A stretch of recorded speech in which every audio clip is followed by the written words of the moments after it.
And welcome to the Self-Aware Entrepreneur Show on this Wednesday afternoon. And joining me today is someone who I've been trying to get on the show since it started because I am a bit of a fanboy for her work. Really am. And you know what? Every time we speak, we just end up bouncing around ideas. And self-aware entrepreneur, it's interesting because those two words, when you separate them, are things that we end up digging into, picking apart, really kind of starting to understand how we look at words in the world, what they actually mean, how they can be adapted and utilized, and more importantly, what do we actually turn up as every day? So Alice, she's a mental health coach. She's a speaker in a lot of different areas. She helps people to really refine that inner badass to be a good ass in the world, to actually make people well, and really to take this mental health stigma, start to break it down a little bit, but without a lot of the shouting, but a lot of the action behind it. And if there's one thing that really aligns us, it's that we're willing to be vulnerable and share our journey, but it doesn't stop there. We're continuing to look to dismantle a lot of the elements and aspects behind it every single day with the work that we do. We don't always shout about it, but we are always combined to make a massive difference as we look to ensure that people can be badass, but can also be well. So Alice, thank you for joining me today. That was a hell of an intro. Nice one. Oh well, we just every time we speak, we're on those rail tracks. We're on very parallel paths, and when those trees suddenly split and we catch up with each other, it's literally it's very compelling because we're on a very similar path and a really very similar mission and vision. And it's always so engaging and so kind of igniting when you meet people like that. So obviously, I get a little bit excited. You calm me down a little bit and put me back in my box, which is great because I need that as well. And sometimes I can be floating off a bit ethereal in the clouds. You always pull me back to earth, which is something that I really need, and I really respect that you do that. But Alice, if you can tell everyone just a little bit about what you've currently been doing in more recent times. Sure, thank you. So I'm working on workplace wellbeing, more specifically with SMEs. I started by working with very big corporates like banks and people like that, who are normally the first ones to open their wallet and invest in some kind of wellbeing programs. But I learned quite quickly that that's not where my heart is, and it's not what I really love to do. And what I love doing is working with the SME community because it's been a big part of my life for about 4 years now. So before I even was a business owner myself, I was working in that space in employment. And I just love the feel of working for small companies because they really genuinely do care about their people for the most part. Not everyone, but a lot of them do. They have that emotional pull towards the theme of well-being and mental health, and they actually want to make their culture really engaging so that people can feel their best coming into work and do fucking great work as well. Like we all know, a lot of people do want to have really high quality connection to the work that they're doing, and they want to do work that matters, and they want to feel like they matter as well. So I work with SMEs, business owners quite closely as well. And I have kind of two main strands to what I do. So on the one hand, I work with individuals to help their own mental health and well-being. So that's about getting them to think about what does work mean for them? What does meaningful work look like for them? And how can we help them achieve that by bringing their work and their well-being together? And then in the term of collective well-being, I look at group dynamics and I bring teams together. We do group coaching programs, training programs, whatever it is. But it's never just focusing on an individual and putting the onus on that individual to say, oh, your well-being is like your fault. It's like, no, how can we work together as well to create this kind of nice environment where we can all flourish? Yeah, and that's, that methodology that you've got is something that we so much agree on, that kind of really helping quite often leadership to become more self-aware and be able to then assist in creating the environments for their employees, but then also working with the employees so they can support each other on that journey, because none of us are ever alone in our well-being. And it's often sold from a brand perspective as this very personal journey. You must look after yourself. You must consume these products to be well. You must go to the gym. And it's always very much, okay, so it's on you. And we all have an element of authority over our well-being. And that should never be forgotten, because if we become completely, helpless in that journey, then really it's very difficult for us to take ownership over the aspects that we do need to start to push forward. However, if we can get that environment, if we can get that support, if we can create those spaces that are inclusive, because well-being is different to everybody, and also then really start to build leaders who are very conscious and mindful of how powerful well-being can be as a driver for organizational cultures, how powerful it can be in terms of performance and KPIs and the things that ultimately they're going to get judged on in some places. So the ability to kind of open that map out and show how everything interconnected is so important. And, you know, I really appreciate the work that you do in that respect. But that is your passion. SMEs are where your sweet spot is, that nexus point where you make the most impact, but you're going into places where the door to the MD's office is still open, and you might not be able to look after all 50 or 100 of his staff, but he actually deeply cares and wants to find ways to be able to amplify that throughout the company. And I imagine that that comes from, you know, some elements of your own journey that you've been on that have really got you to be incredibly passionate about this. So would you like to tell us a little bit more about young Alice and the journey that you've been on to do what you do today? Yeah, I'll keep it very brief because I do find origin stories a bit tedious. Oh, yeah. So the short version for people who haven't met me is I experienced depressive and suicidal thoughts in my early 20s, so in my early career. It kind of crept on gradually throughout my kind of college years going into uni. Absolutely hated uni. I spent a lot of time just kind of bunking off and doing things my own way and kind of not engaging with my studies, not engaging with my friends, and just really withdrawing. I was very isolated for like a good few years. Yeah. And it really troubled me because I'm a very sociable person, but I just didn't know what was going on. I didn't know how to kind of overcome it. Mental health was a very new conversation back in those days, like back in like 2008, 2009. So it was kind of like social media was around, but not in the same way that we know it today. So I didn't know how to deal with all these things I was experiencing. And I won't go into too much detail, but for me, the suicidal thoughts, it never went as far as an action.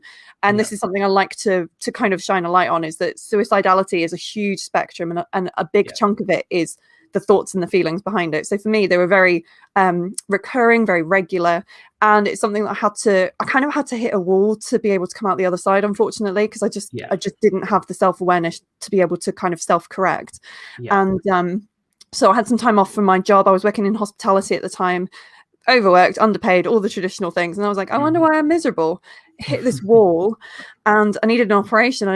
And as I went through a physical recovery, I actually kind of reflected and thought, well, do I want to go back to work? What am I looking forward to? And it got me to kind of look and reflect on my life for the first time properly and think, what am I doing with my work and with my personal life and everything else?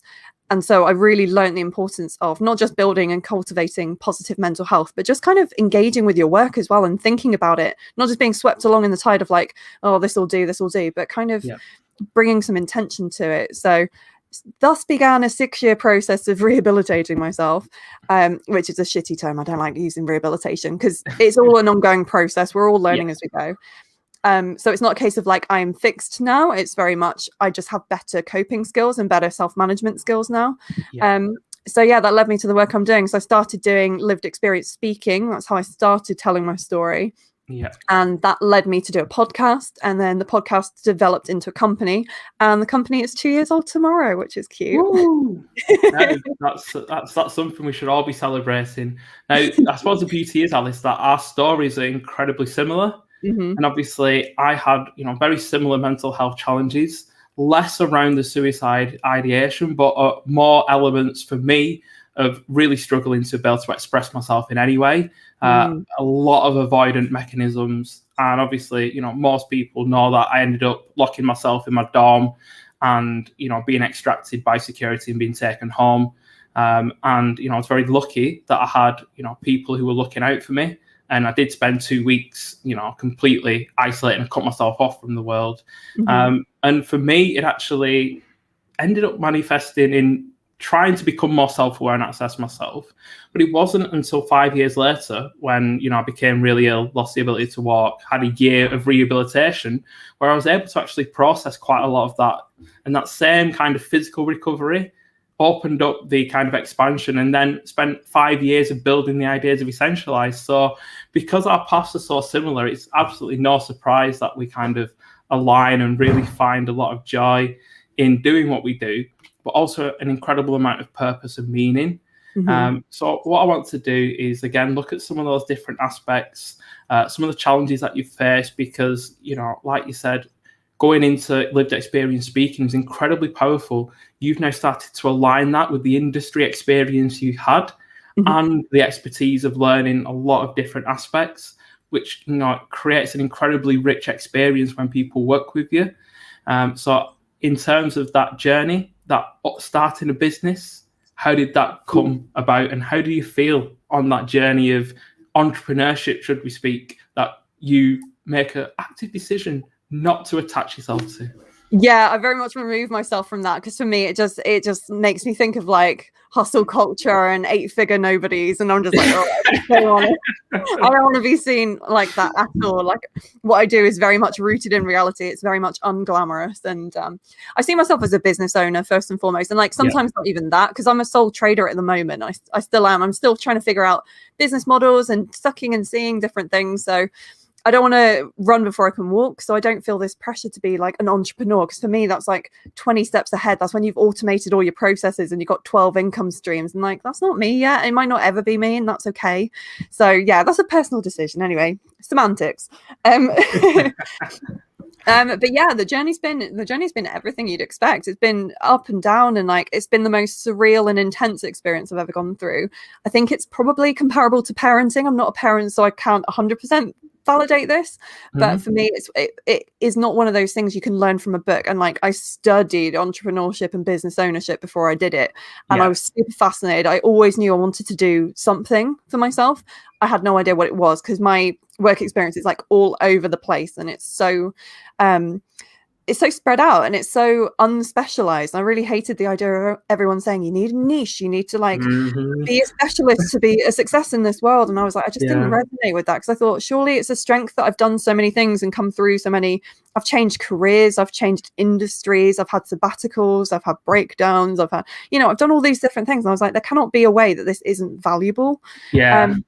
So I definitely do bring a lot of kind of experiences to the services that I deliver, because I'm not afraid of telling a little bit of my personal story. I don't focus on it. For me, it's very much like an introduction to lay the ground rules of the room, for instance. So I usually introduce myself, and one of the things I say about myself is I'm one of the one in 5 adults in the UK who has experienced thoughts of suicidal thoughts in their lifetime. And people are like, oh, because it's like quite a personal thing to disclose.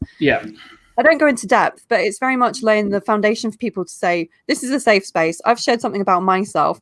Whatever you share in this space is welcome. I'm not forcing anybody to share anything at all. But what I'm doing is I'm putting myself in that position of vulnerability to say, I'm not going to judge you. And, you can have this in your ammunition against me if you want to. But what I'm saying is, like, our vulnerabilities are actually our strengths. And that's quite a big part of what I believe.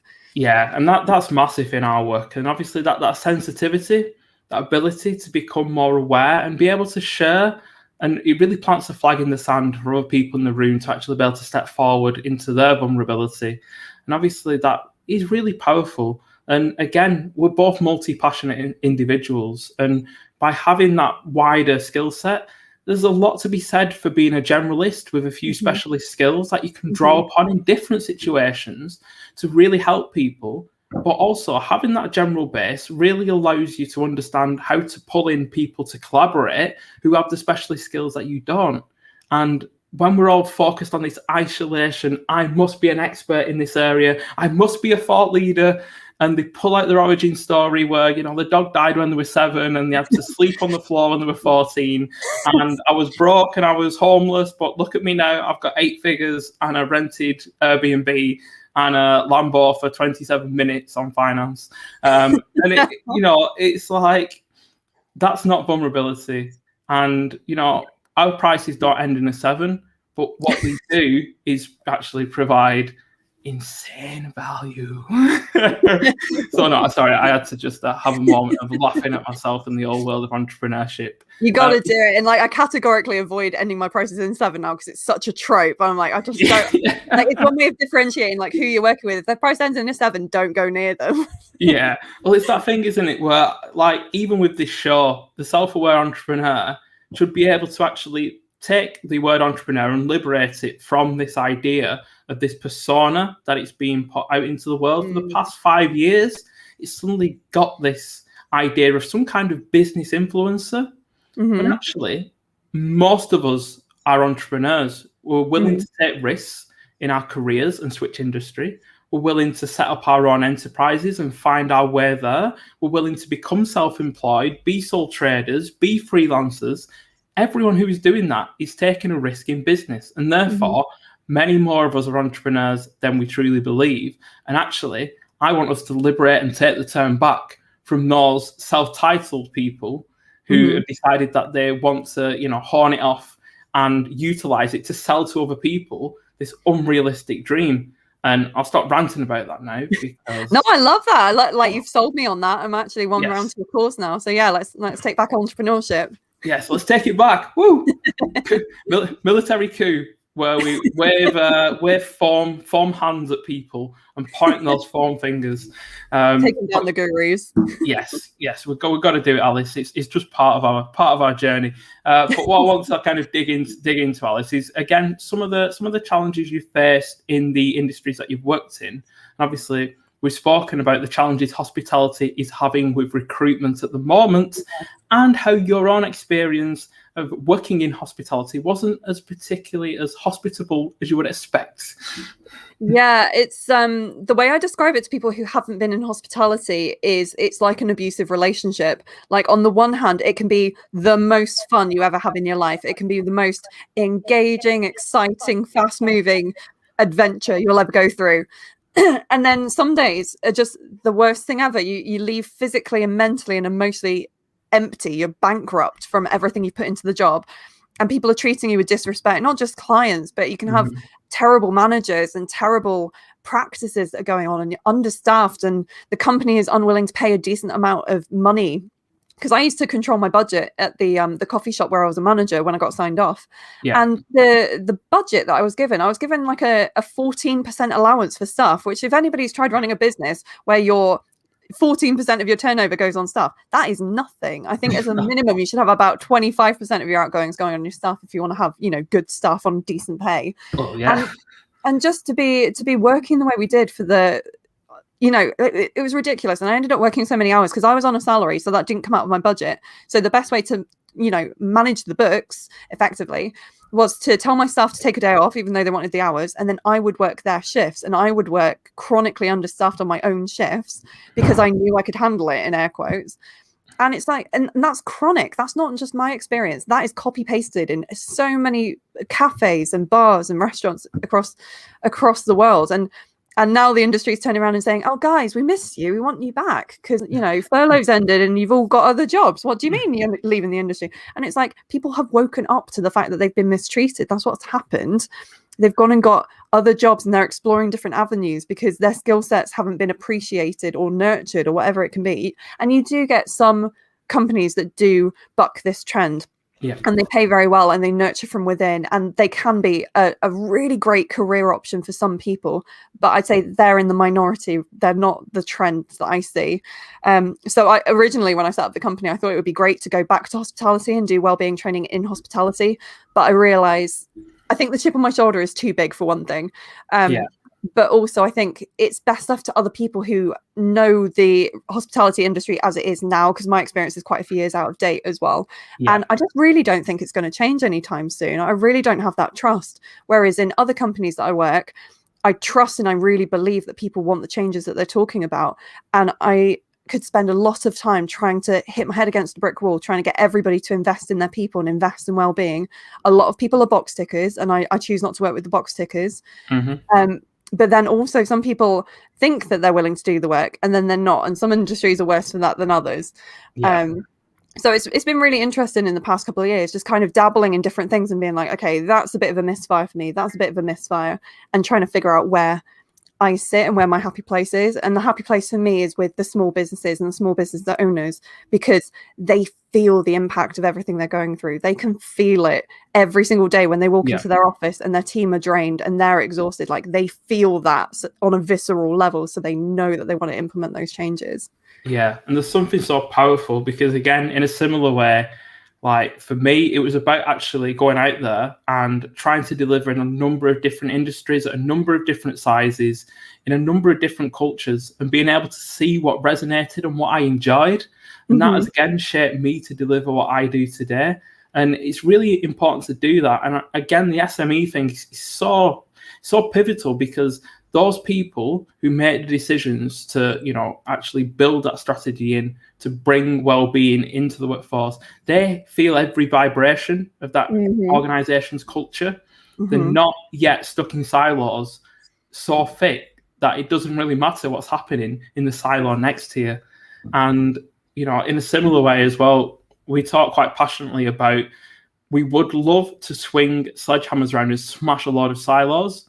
But sometimes we go to an organization and they give you a pen to tick some boxes, and you can't smash silos down with pens, unfortunately, as much as we might try and pick at them. And it's difficult though, isn't it? Because I think I talk to a lot of people in this space, and I set up some networking groups and communities so that I can talk to more people in the space and kind of share our experiences, give each other support, etc.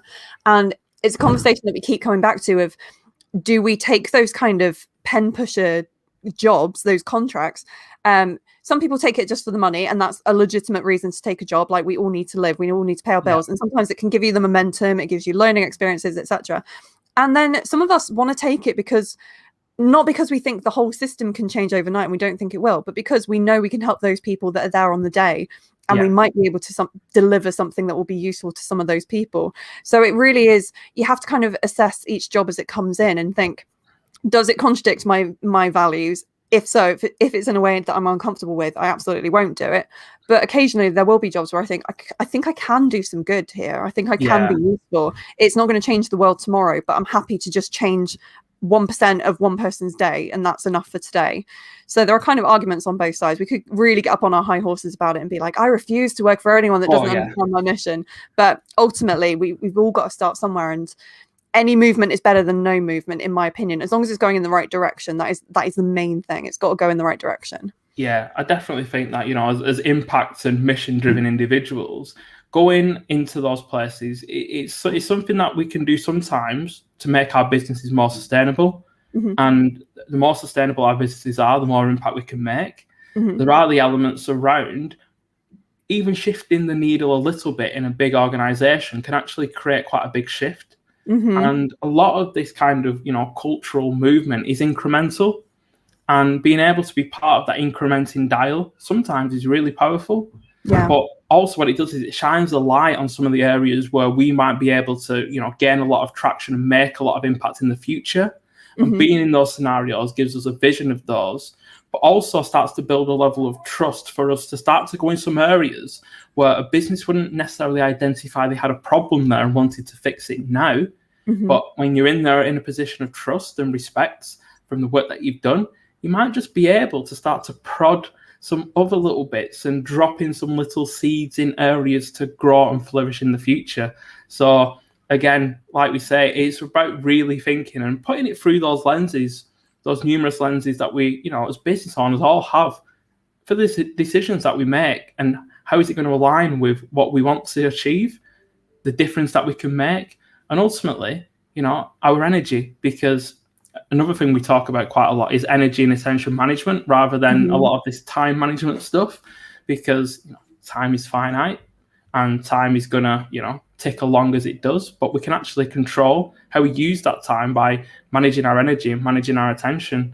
So one thing I want to ask you, Alice, is from a self-aware perspective as a business owner, what advice would you give to those leaders who you work with? What are some of the key things that you really help them to unpack and understand? One of the first things I do when I first start working with people is we do a kind of self-reflective, I call it a life audit now, because I think that kind of sums it up quite nicely. So we look at different areas of your life as an individual and just very intuitively kind of score it from 1 to 10. So it could be relationships, it could be your work, it could be finance. We go through all these different areas which may not feel completely relevant to people. People are like, I don't know, like what's my friendship group got to do with my work? But actually the way that I think about all those life areas is they're almost like little energy bars. So if you give yourself 10 out of 10 for all the areas, your tanks are completely full. You are firing on all cylinders, and you're going to feel amazing and do incredible work when you're like this.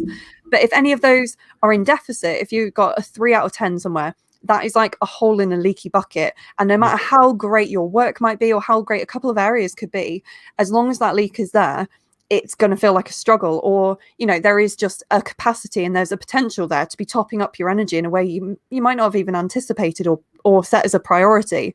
So I say even just doing that as a simple writing exercise, just having 10 life areas, giving yourself a score, and then focus on those lower scoring areas and think, okay, what couple of things could I do this week to top myself up in those areas? It might be some really big dramatic thing like, oh, I've had a fight with my partner, so we need to get through that. And it might take therapy, but it might be a really big project like that.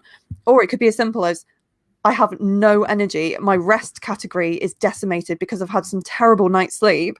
So for the next week, I'm going to fully focus on getting to bed at a particular time, cutting down my screen time. I'm going to take all the actions I need to do to make rest my absolute priority this week. Yeah. And then just getting really simple with that, getting down to some really practical things that you can do. And it might be that if you're at the beginning of a kind of self-awareness growth practice, it might be really difficult for you to make those observations for yourself.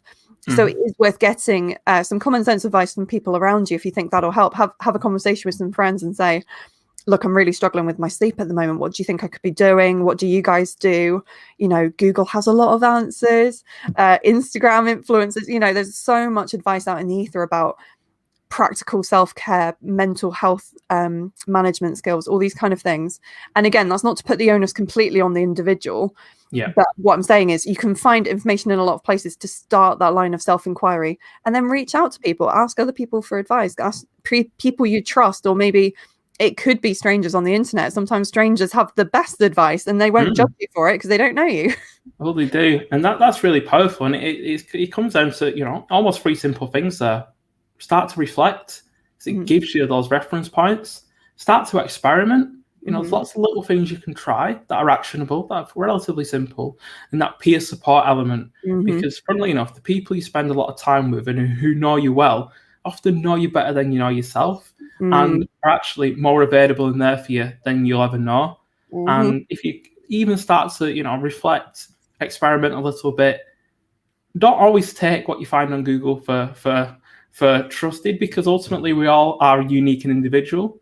But at the same time, the ability to almost put your lab coat on, imagine you're in science at school, and put some chemicals in that pot as you try and find what works for you, is, you know, something that you can really start to find a lot of joy in, because it's that kind of self-awareness of understanding yourself. You're the biggest experiment you'll ever undertake in your life.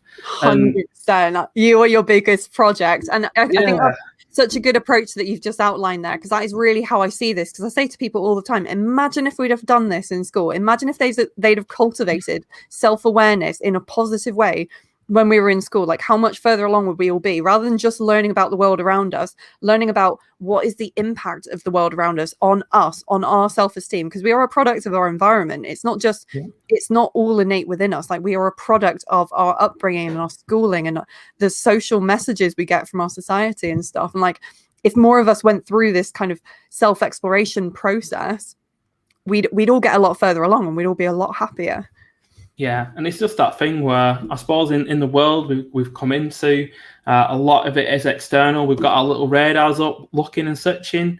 And unfortunately, when we're always looking and searching outside, we don't see how the environment gradually shapes us. And then at some point, we finally turn in, and it's not what we were expecting to see, because it's not how it was the time we last decided to look. And, you know, that so often is a time when people feel a little bit disconnected.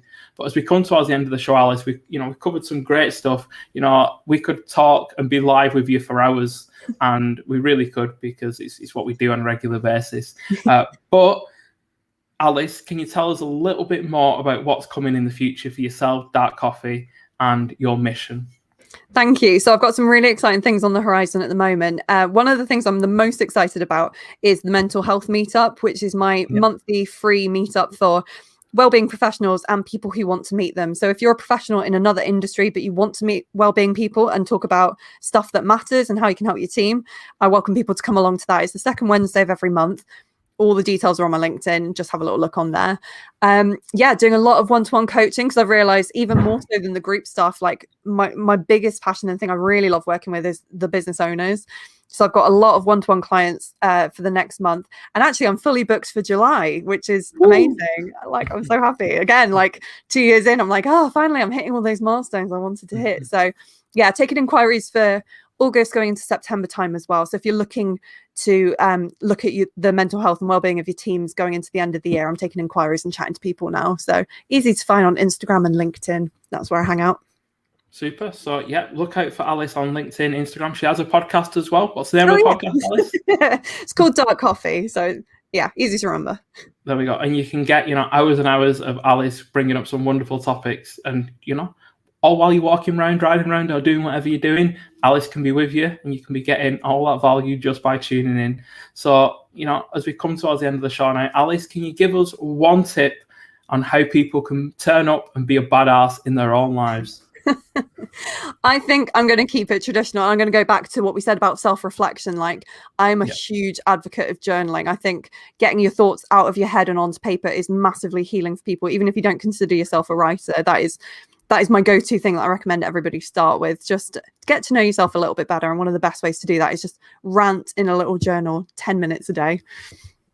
Yeah. And that's massive. Just literally get this onto this. Mm-hmm. And all of a sudden you'll realize, I actually just said that. And that's reflection in practice. So again, Alice, thank you for joining me today. It's been an absolute pleasure to have you on. Thank you to everyone who's tuned in, and thank you to Michelle for the commentary as we've been going along.